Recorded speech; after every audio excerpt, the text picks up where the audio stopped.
Well, we've already collected the eggs, so we're gonna get other stuff from right in our backyard to make some delicious breakfast.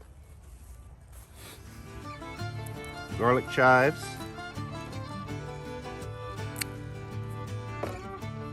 Looks like grass, but it's not grass.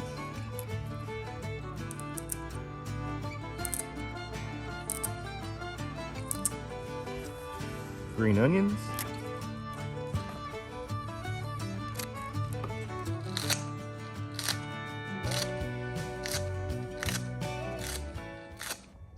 We're gonna harvest some basil, but the big plant is in full bloom, full of flowers and bees.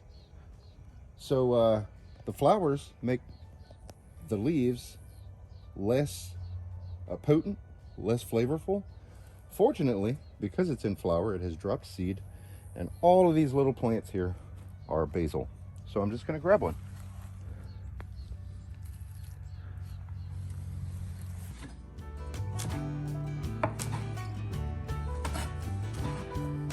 Oregano.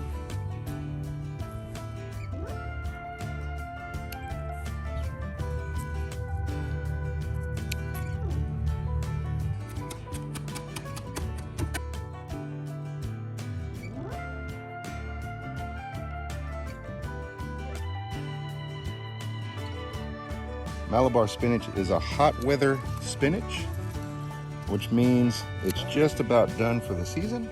So we're gonna get in here and collect some of the young green leaves.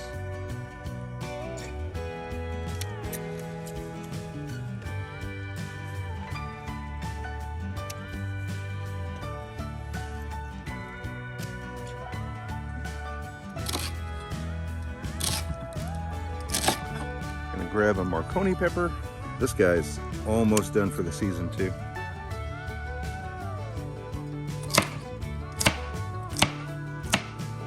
One last thing that we're going to grab here is this purslane. Purslane is a weed that is in our garden, but it's a beneficial weed. It tastes delicious. I'm going to grab some of that.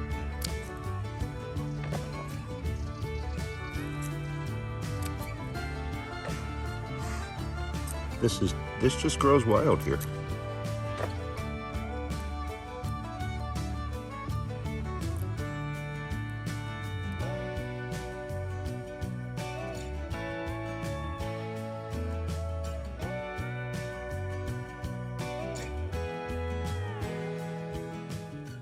Now, when you take anything in from outdoors to eat, you want to wash and inspect it really well. Eggs from the backyard. Always, always, always. And I've learned this the hard way.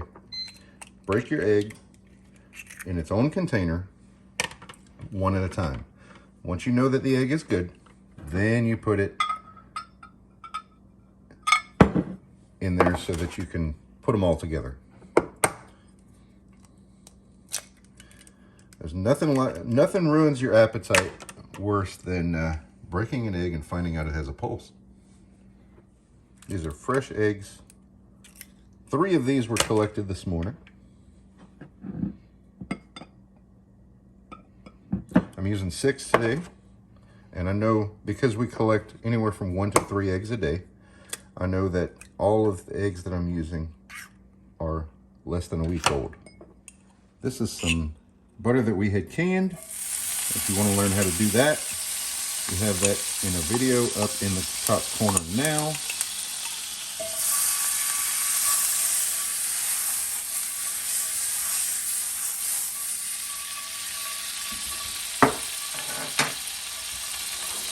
And all of our veggies are going to go in. All of our plant material that we collected from the backyard.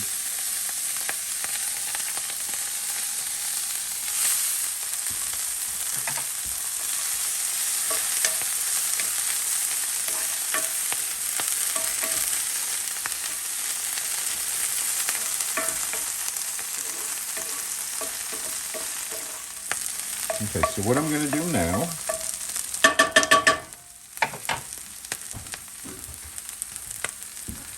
is I'm going to add some breakfast sausage that we had from in the freezer. This is some that we made ourselves.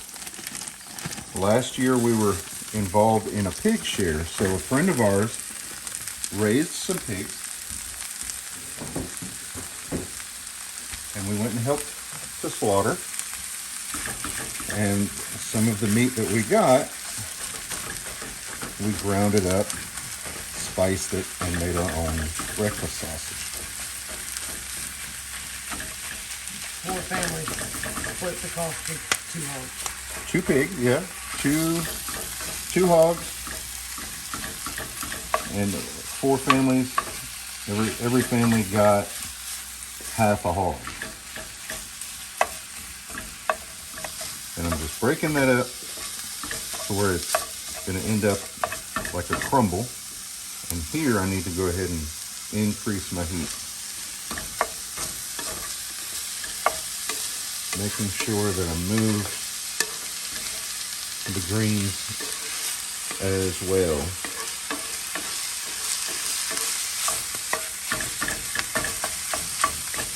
And I like to do it this way because that way the greens get incorporated in with the meat. They continue to cook a bit.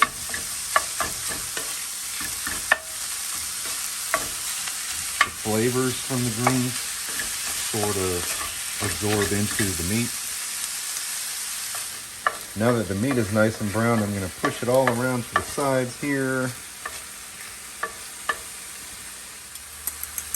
Quickly, just scramble my eggs.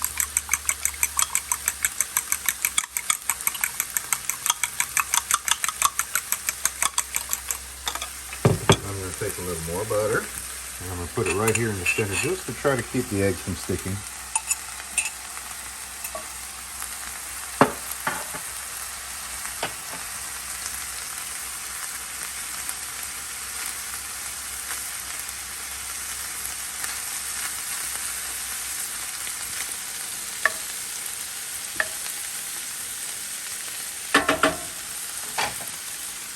We're going to let these eggs get started here right in the middle.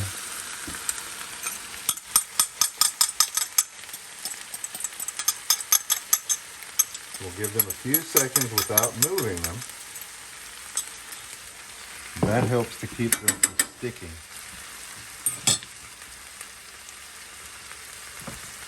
Oh, right now, most people would use salt and pepper on the eggs. We have Tony's because Tony's Sachery, because we're in Louisiana. That's what we like. It's just a combination of all sorts of seasonings. I've got some bubbles starting here, and here. So I'm going to go ahead and start moving the eggs around and just combine everything. And as we go, oh, I want to lower my heat too. And the eggs are going to cook while the meat continues to brown.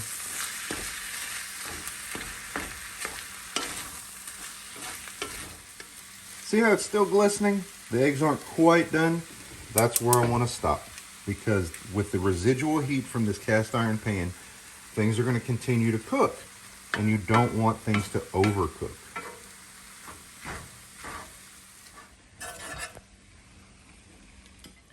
With the addition of a store-bought biscuit today, because we're not good at making biscuits, but you know who is? Miss Lippy at Gemini Homestead, and I'll link her video here up in the top corner.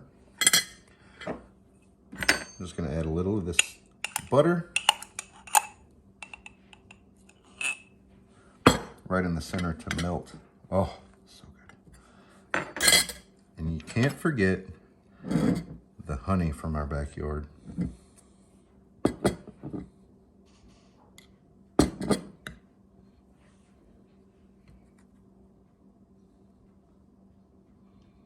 Can't go wrong with this.